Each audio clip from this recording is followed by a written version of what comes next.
Friends, one more short వీడియోతో మీ ముందుకు వచ్చేసింది మీ శ్రావణి. ఈ కూల్ క్లైమేట్లో ఏదన్నా వేడిగా స్పైసీగా తినాలనుందా, అది కూడా హెల్దీ వర్షన్లో తినాలనుందా? అయితే ఈ రెసిపీ మీకోసమే.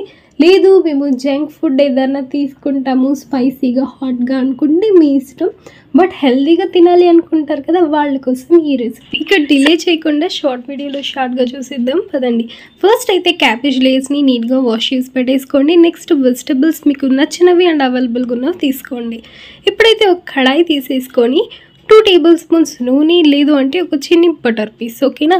స్పైసెస్కి వస్తే పట్టా, లవంగం, ఇలాచి, నెక్స్ట్ కరివేపాకు, దాని తర్వాత చిన్ని పచ్చిమిరపకాయ 2గా స్లైస్ చేసుకొని అల్లం వెల్లుల్లి పేస్ట్ ఒక 1 స్పూన్ వేసుకొని ఫ్రై చేసుకోండి. వెజిటబుల్స్ ఒక 1.5 కప్ వరకు తీసుకున్నాను. ఇవేవి ఎంతెంత క్వాంటిటీ తీసుకున్నాను అన్నది డిస్క్రిప్షన్లో ఇస్తాను, లేదు అంటే ఫుల్ వీడియో ఆల్రెడీ ఉంది, లింకే ఇచ్చేస్తాను, మీరు చూడండి, ఇంకా ఈజీగా ఉంటుంది కదా.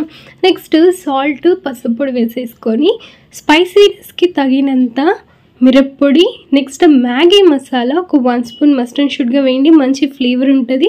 నెక్స్ట్ పెప్పర్ పౌడర్ ఒక 1/4 కప్పు నీళ్ళు వేసేసుకొని ఫ్రై చేసేసుకొని పక్కన పెట్టేసుకోండి. ఇప్పుడు మనకి స్టఫింగ్ రెడీగా ఉంది. ఇప్పుడు మనం పైన లేయర్ కోసం మైదా పిండి ఇవేమి యూజ్ చేయట్లేదు, జస్ట్ ఒక కడాయిలో వాటర్, సాల్ట్ వేసుకొని ఈ క్యాబేజెస్ లేయర్స్ని తనిగా కుక్ చేసుకుంటున్నాం.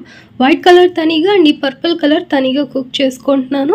పర్పుల్ కలర్ అనేది కలర్ ఎక్కువగా వదిలేస్తుంది అనమాట, సో వైట్ కలర్ అనేది కలర్ మారిపోతుంది కాబట్టి 2 తనిగా కుక్ చేసేసుకున్నాను.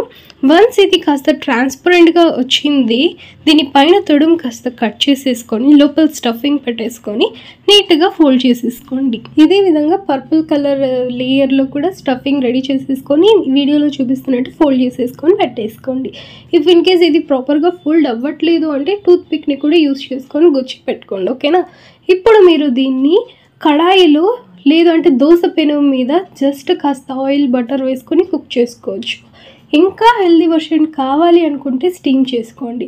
లైక్ మోమోస్ మనం స్టీమ్ చేస్తాం కదా, ఆ విధంగా కుడుముల్ని స్టీమ్ చేసినట్టు స్టీమ్ చేసుకోండి. ఒక 15 మినిట్స్ పాటు పర్ఫెక్ట్గా రెడీ అయిపోతుంది. ఫైనల్గా కెచప్ని యూస్ చేసుకొని, లేదు గ్రీన్ చట్నీ యూస్ చేసుకొని తినండి. ఈ వానపడి కూల్ క్లైమేట్కి సూపర్ స్పైసీ అండ్ హాట్గా బాగా ఉంటుంది. ట్రై చేయండి. బాయ్.